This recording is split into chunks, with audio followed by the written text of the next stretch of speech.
when we started and I screwed things up by not getting opening statements. The intent was that the 3 minutes for the opening statements would come out of the 20 minutes. But if you remember, I said the closing statements weren't. I didn't communicate that good of my able assistant back in the back, so we didn't count the 3 minutes down off the time left. So, we're going to count the closing statement out of time left, which was the same net result, but what you have left includes time for your closing statement. One more little minor part to that, everybody used within a second or 2 or 3 minutes, so it doesn't matter except for Mr. Foot, who only used 2 minutes and 17 seconds. So you actually have 43 more seconds. Even which you need them. And we can't reset the clock right now without putting everything down, so when we get to the end, you do have 43 more seconds. Yes, ma'am. I was asked about who was going, they announced who was in the playoffs. And so it's Alabama, Oregon, FSU, MSU, TCU, OSU. It doesn't stop it for with MSU, that's the only one that matters. Pretty much. Ole Miss was number 19. Ole Miss was number 19. I am glad to get that information. I was hoping to be able to announce it. So, Alabama, Oregon, Florida, FSU, and Mississippi State. Yes, sir. And Mississippi State wins it all in the end. Absolutely. I appreciate that. Yeah. Okay. Now that we're starting on round 2 of questions, we will start first with Mr. Barber, Mr. Foote, Mr. Wilson, and Mr. Sellers.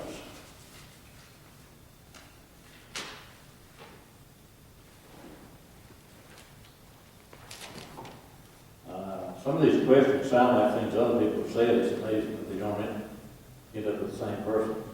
This is my economic development question. By the way, these questions tonight, for everybody's information, came from a variety of sources. We tried to deal with local issues that were important. We asked people for suggestions. They came from a number of different places. So I can't tell you where each and every one came. Economic development. Over half of the tax revenue that the city operates on every year comes from Ward 1. And it has diminished significantly over the past decade. What do you think can be done to increase the overall tax base for Jackson, both from Ward 1 and throughout the city? You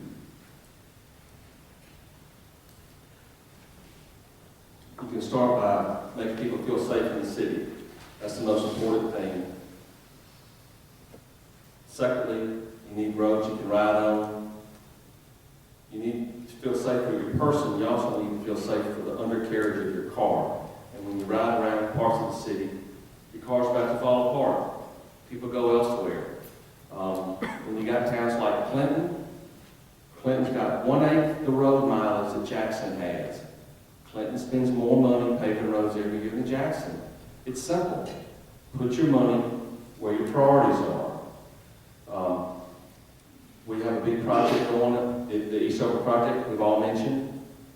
If the city generates or encourages an environment of economic development, people will spend money. People will invest. There's big hotels going downtown, restaurants are open downtown, good things are happening downtown. You have to encourage people, you have to create an environment of inclusiveness. Thank you. Richard? There are 2 areas that we've got to do a really good job of as a city to help grow our tax base and help grow the resources that we have to be able to do things for the city of Jackson. The first is being more business friendly. For years and years, Jackson has had a reputation of not being friendly to businesses coming in, and so they've gravitated to other areas of Jackson Metro, but we're not gaining the tax dollars from them. We can't help that the Braves are in Pearl. We can't fix that Renaissance is a mile north of the city limits. But we can reach out to businesses, as our mayor's doing, as with the Costco project, and try to bring Costco or other businesses that are going to provide jobs, provide a tax base. And we've got to make sure that we do a good job in being helpful to those businesses that want to come in and grow in the city of Jackson. The second thing is making sure that we can grow our middle-class tax base by providing good schools. I'm going to touch on it again, and that's the thing you'll hear me talk about a lot. is being able to provide good schools that our middle-class families can send their kids to and know they're going to get a great education. If we do those two things, we'll grow our tax base and grow our resources from having more businesses come in and having more families coming into our town and staying here and sending their kids and helping them get a great education in our schools. Thank you. Ashby? How do we grow the tax base in Jackson? The couple of key points. One, capital investment and entrepreneurs and creative people go where they are well treated, they feel safe. So safety is a crucial component of making Jackson's tax base grow and grow in the pie. If you look at other cities that have reinvented themselves, turned themselves around, whether it's Medellin in Colombia, whether it's New York City during the 70s and 80s, one of the things you see is that they reinvent their economy. They don't try to go back to where they were 20 years or 30 years before. We can't take Jackson back to where it was in the 50s or 70s or 90s. We've got to let it reinvent itself. And the city council doesn't need to be in the business necessarily of selecting projects and bringing in a specific company, whatever. What they really need to do about is focus on the fundamentals of economic growth, where you have a level playing field, you have the rule of law, and you have safety, so that you attract the creative people to come downtown. Fodron is a great example of this, where you make an area attractive enough and you attract a lot of young creative people that are reinventing the Fodron area. Bellhaven's another great example. We can do that downtown. You've already had great uptake of the condo and apartments that have been built downtown recently from some of the older buildings. They're continuing to do this. The Regions building has recently announced they're going to get historical register status, and they're going to put 140 apartments in there. So that's a great opportunity we need to take advantage of. We need to make sure that the city is safe, that the normal functions of the government are allowing business and entrepreneurs to come to Jackson and reinvent the economy in ways that we really can't appreciate right now. That's how we're going to grow the tax base, and I think there's some great opportunity. And last but not least is the One Lake project. Thank you, Ashby. Bill? Sorry I stood up early. I'm just so excited to talk about this issue, because I didn't mention what I do for a living. And that was an oversight on my part. I do economic development for a living. I own an investment firm, and we do large-scale venture capital projects. We just finished a $3 million project in Malaysia, and we're getting ready to renovate 2 buildings in Clarksdale. And we went to Clarksdale because the business climate in Jackson was not friendly at the time that we were starting to work on this. So this is a big issue for me. Safety is a top concern, as is infrastructure. Safety, we've got to put more police on the streets. We've got to build up our police reserves, which is a free unit of the police. These guys go through the training, they work 1 weekend a month, and they do it as part of community service. At one time, that was a strong unit, and now it has gotten weak because people have not been focused downtown on recruiting for that team. I want to build safety, I want to build infrastructure. Everyone's talking about the One Lake, and that is a huge project. One Lake could revitalize this city in a way that we've only dreamed about. And in order to do that, you need good people on the council who can provide oversight for those contracts. I can do that. The Ferris Street project, we have seen languish. Anyone who does what I do for a living could look at that contract and say there are going to be problems. When the Historical Society gets to approve the color bricks that go on every single facade down there, that is a ridiculous bureaucratic nightmare that is set up that limits business investment. We need someone on that council who can read that contract and say, this is a bad idea. This is not going to work. This is going to hurt the city. I'm excited at the opportunity to be a part of that. And as much as I agree about creating a level playing field for business, I also disagree with something that was said earlier. Back when Southwest was first looking at locating where they were going to put hubs, they were skipping over Jackson. And leadership that included the city council, it included Leland Speed, it included a lot of the business and community leaders, picked up the phone and at their own personal expense, they flew Southwest executives down to see Jackson, and that is why Southwest located to Jackson. And the reason they left and the reason Sam's left is because no one at City Hall bothered to call and say, are you being taken care of? Do you feel safe? Are you getting enough water, sewer, the things that you need to operate? I'm excited to have the opportunity to take my expertise in economic development and bring it to bear for the city of Jackson. Thank you, Emil. Anyone else? Okay. Ashley? Next question. County Line Road. Much of the commercial area on the Jackson side of County Line Road is vacant. Not many years ago, this was one of the most vibrant economic engines of the Jackson economy and the city's tax base. What do you propose could be done to revitalize this part of Jackson? And what is the proper role of the government to accomplish this? The County Line Road and the economic development there, particularly on the south side, which is the Jackson side, which is where we get revenues from. I know there's a proposal to do a business business improvement district plan, much like the Greater Jackson Partners operates on, gives them some funding to go out and do a number of different things to make it more pleasing for the customers for businesses like that. That's one thing that may have a positive impact. The other thing would be just the rule of law and going out and soliciting and trying to give businesses, give Jackson and particularly County Road another look. We might be able to do some traffic flow studies. I know that sometimes it can get very congested and there's bottlenecks along the road on County Line Road. But there's a lot of things you can look at. I'm not an expert on the County Line, the south side of the business side of County Line Road, but that would be something I would love to dig into and find more about.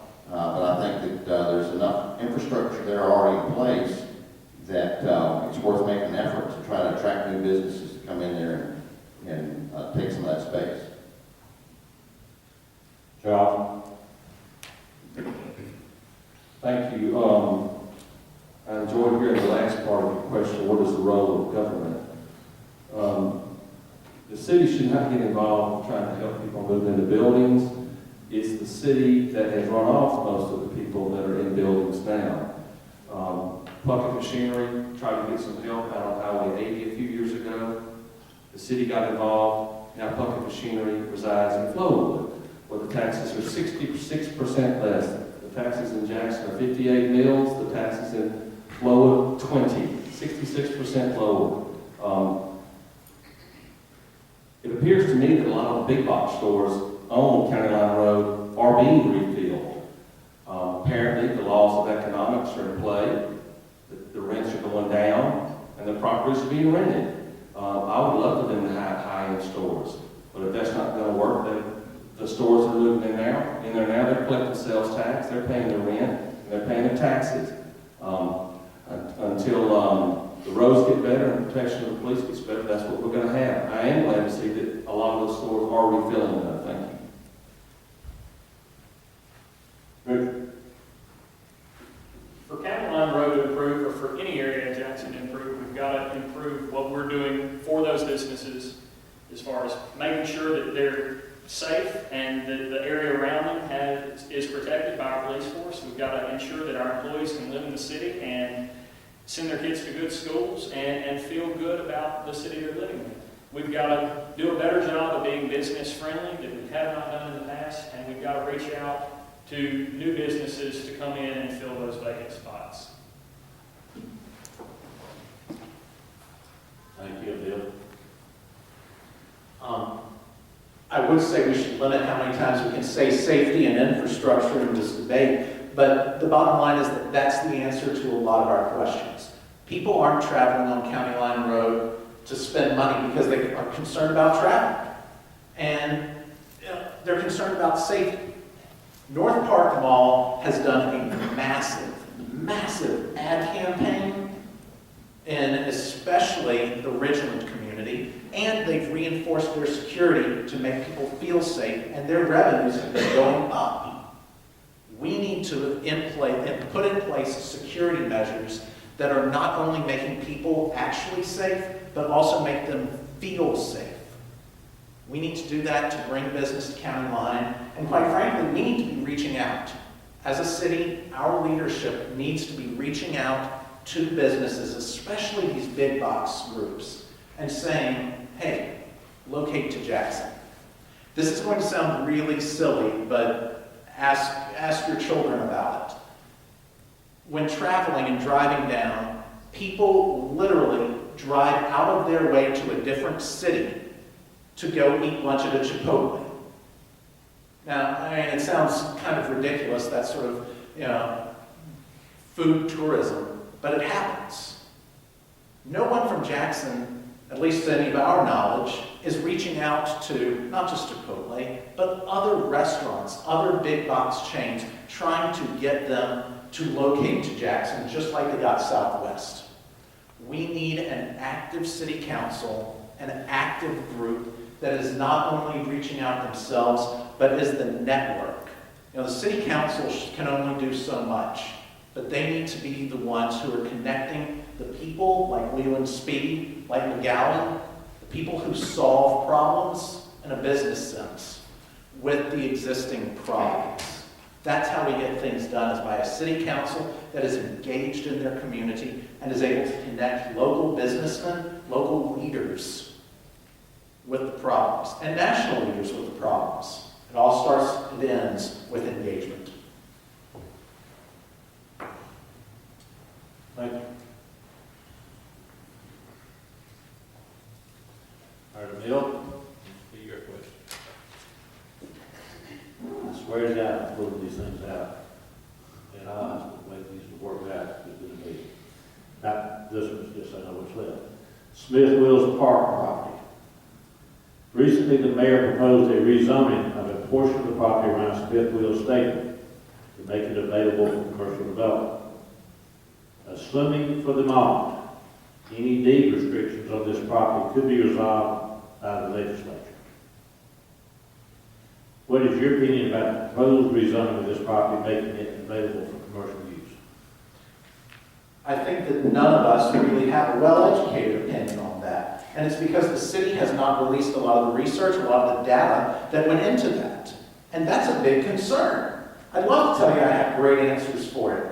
And, I think the city, quite simply, Smith Wills is a problem for the city. It's one of those budget holes where we're pouring money in and only getting a small return. It could be used in a much better way. It could be used for state competitions, but it's not. Those are going elsewhere. Those are going to the ball fields and other places. We could easily be going after those contracts, such as the MHSAA championship contract, which we have never gone after. Or well, if we have, it hasn't happened in recent times. We've sat on our hands. When they've had those meetings, Jackson people have sat on their hands. I'd love to have a better answer, but quite frankly, the city isn't releasing that information, and that is the problem.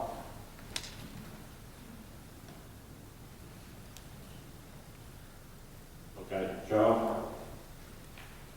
Thank you.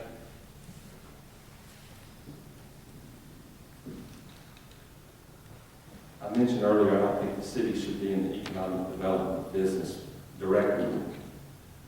However, this is possibly the most valuable piece of real estate in the Hines-Rankin-Madison area.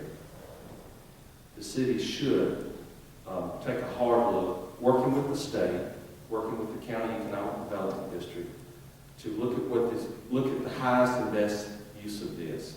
You have to keep your neighbors in mind. You can't go in there and put rock and roll concerts. But that property, like the property at Eastover, could generate a lot of revenue for the city. If we're gonna fix the water and sewer lines, it's $1 billion project. $1 billion with a B. We've gonna have to have money. Obviously, the state legislature is gonna have to get involved and rewrite the contract that they gave that property to the city. But yes, that property should be used at its highest and best use, and I think that would be being used by someone in the private sector, generating jobs and income for this city. Thank you, Charles. Richard? There are two issues with Smith Wills. If we're talking about trying to fix some of the problems with why we're not using that facility and why we're losing money every year, no one wants to go to Smith Wills because we've let the property go. The playing surface on the baseball field is not up to par, and nobody wants to play there. That's why State and Ole Miss took the Governor's Cup away and went to Pearl. The NHSA doesn't want to play there because we did play back in 2006, 2007 state championships there, and none of the high schools were satisfied with what the playing surface is. So we've got to look at either redoing the turf at Smith Wills to make it where we could bring in different colleges or high schools to be able to use that facility. But if we look at it and the potential of tearing down Smith Wills, we have to look at getting advice from Rick Cleveland and folks at the Sports Hall of Fame and NAG Museum to figure out what type of business would be conducive to helping them grow also. And so we need to do something with that property, but right now just sitting on our hands and letting it deteriorate is not the answer. Thank you. Ashley? If we're going to be realistic and open-minded about reinventing the Jackson economy, which I think is imperative if we're going to have a thriving, a growing city, we have to be willing to embrace change. We can't protect everything and try to maintain the status quo. And the Smith Wills is probably fits in that category where we need to look at the opportunities that are out there for other uses for the property. I don't know what the answer is, but certainly the city council could, could play a role in opening up and listening to other proposals for how to take that and turn it into an important and dynamic asset for the city of Jackson. Thank you, sir. Bill, you?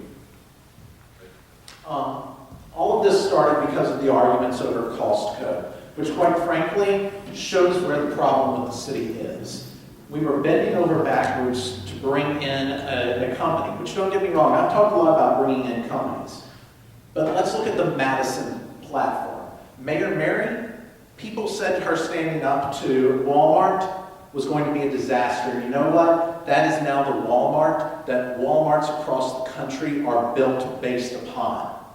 You look at the Kroger up there. When you set boundaries and you rein in not only the neighborhood that may not want change, but when you rein in businesses that are trying to force a negative change, then you have a win across the board. I want to give a quick shout out and example on this. Sitting in the audience is a lady named Miss Gay Huff. And I watched her mount a just stunning campaign against a zoning variance. And you know what? That was the only campaign that I saw on that entire zoning board meeting for the city of Jackson. Neighborhood associations often will complain about issues, but they don't feel empowered or in any way able to express themselves. I want to see neighborhood associations empowered and the city looking out for neighbors and for neighborhoods while attracting business. It can be done. We have a city just north of us that has given us a platform and a measure of how to do that. And I want to see us do more of that with successful economic development that is kind and polite and nice to the neighbors. Thank you, Ms. Ashley. You? I'm sorry. All right. All right.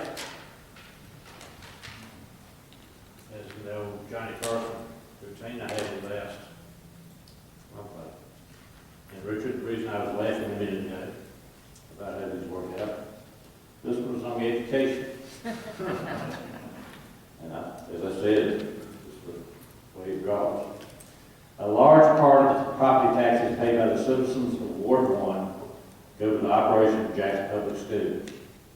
Recognizing that having quality education opportunities is a requirement for any viable city, and that the public schools in Jackson need improvement, what do you propose to do as a council to improve education in Jackson?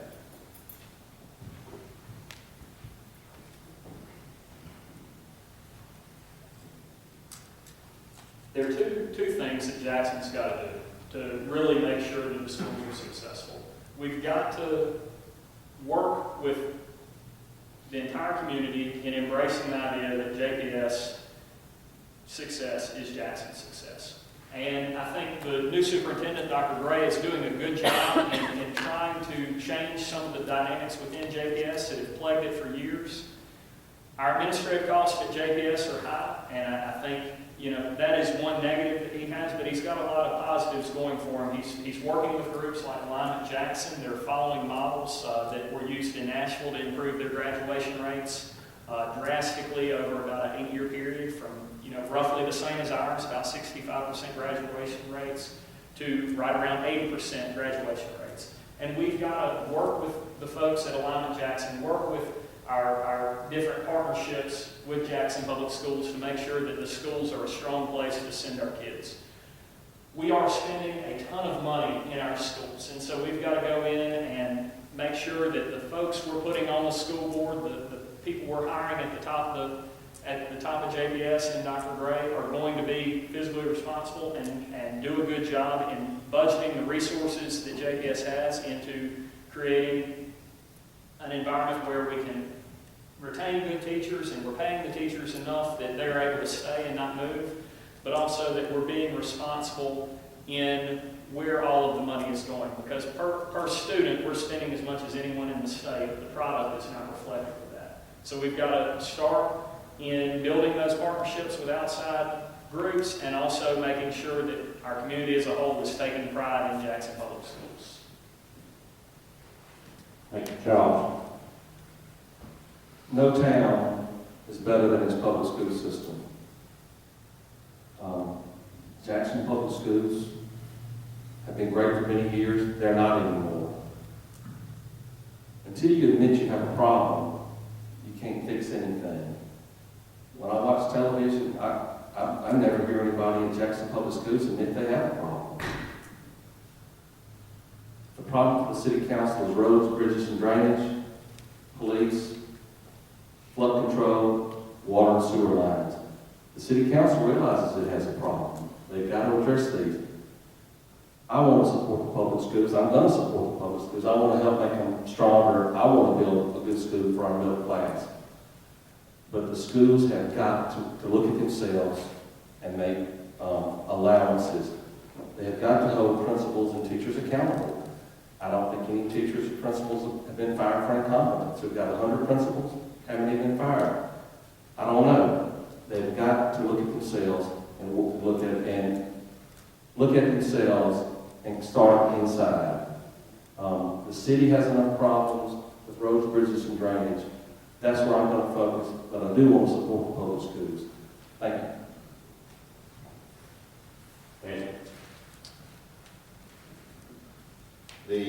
We have a serious challenge with us in the public schools, but we've got a spectacular example that we can look at only 3 hours south of us in New Orleans.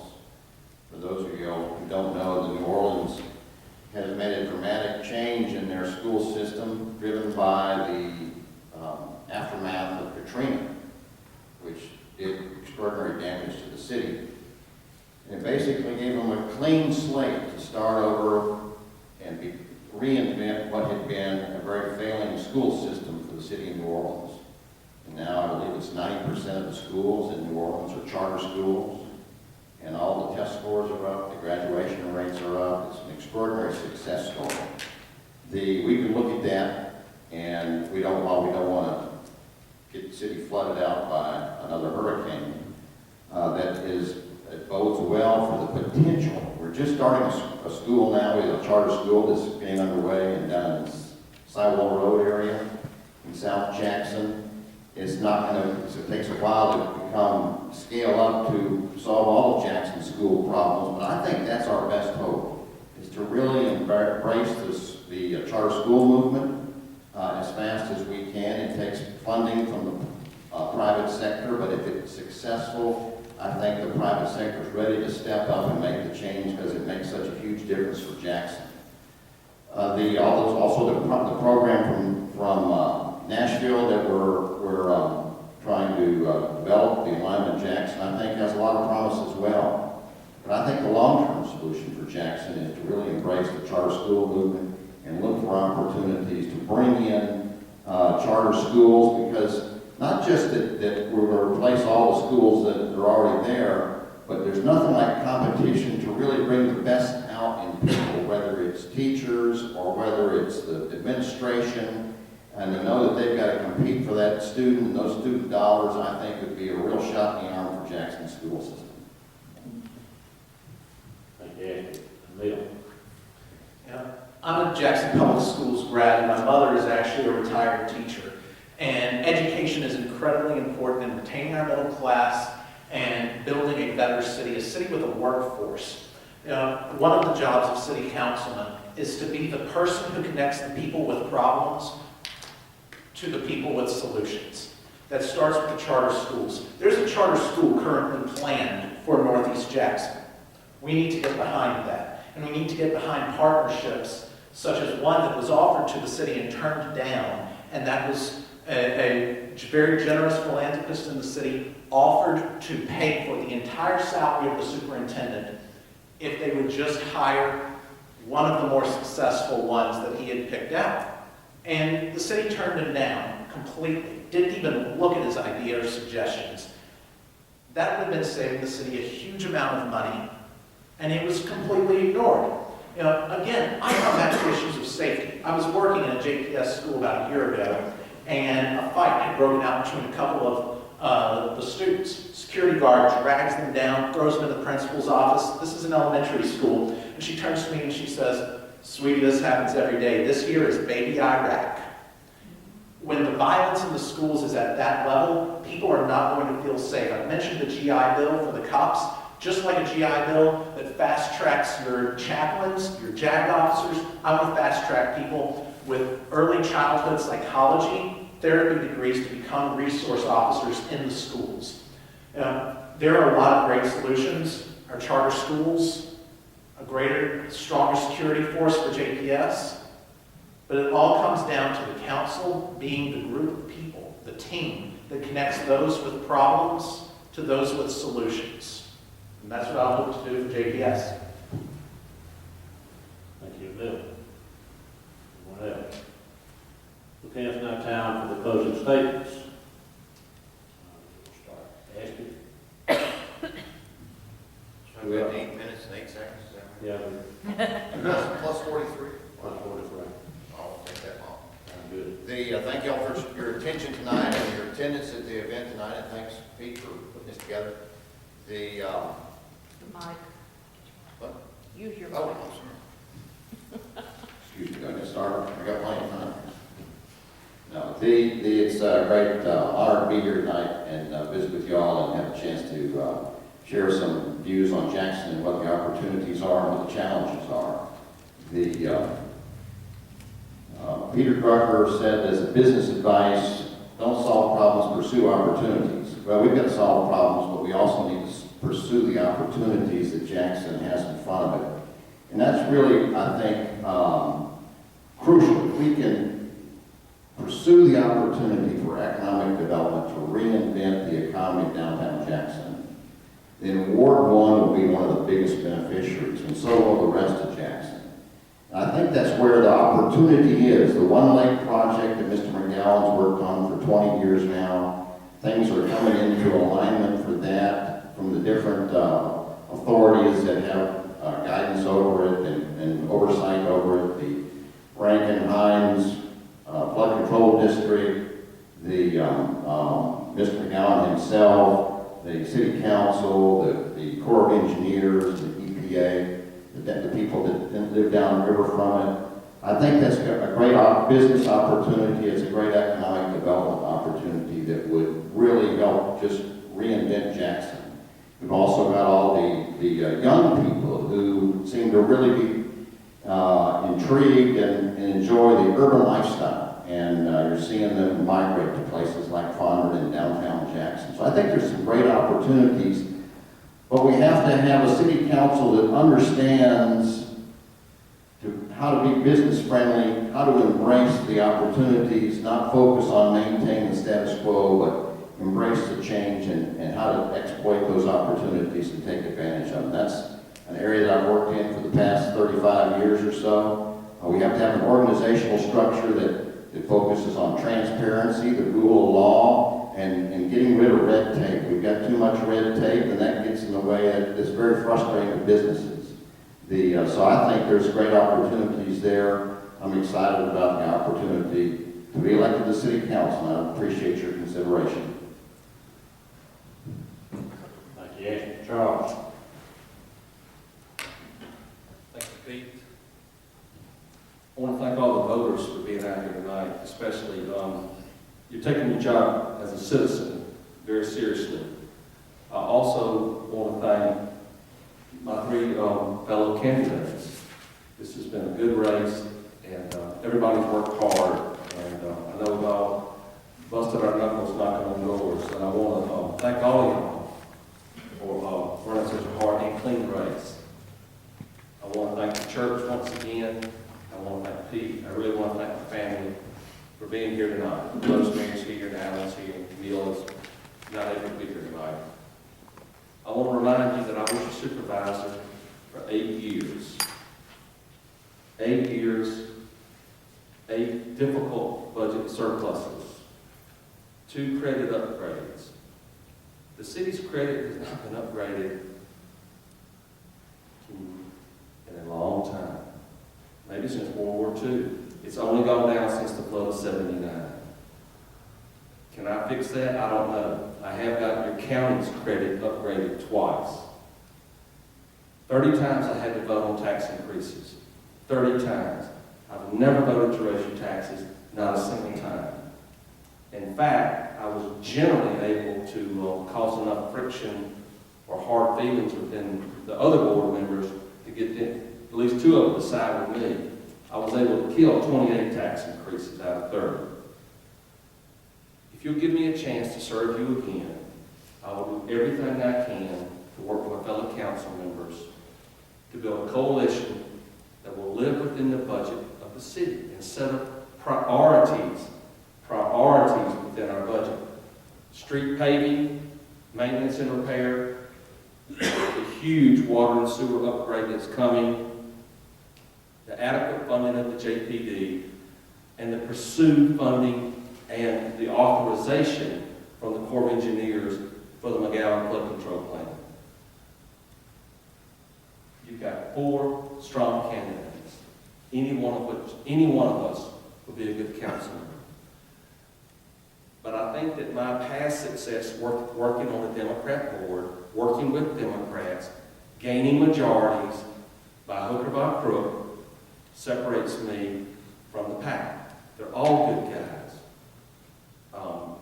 But when you're down there at city council, you got to get 4 votes, or it really doesn't matter what your opinion is. I look forward to getting 4 votes for the things that matter. We've done our jobs. Now it's time for the voters to do their jobs. Thank you. Charles, Rick?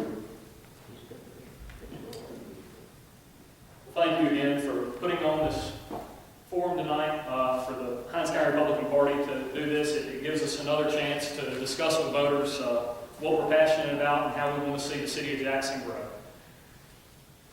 Going into this race, I'm not certain I completely understood what the campaign would be like. I'm not certain I understood what some of the challenges would be. I've run a very small campaign in comparison to some of the folks out here, but I'm passionate about seeing Jackson grow, and I want to serve the city of Jackson. My life has been built around service, by serving as a teacher, by serving in the Guard, and I want to serve the city of Jackson. This is a full-time commitment for me. I want to see the city grow, and I don't think that can happen without having a council person that's out in the community every day, hearing from the voters and bringing that information back to City Hall, back to the different leadership within different departments, that need to hear about what the everyday person feels Jackson needs. I'll be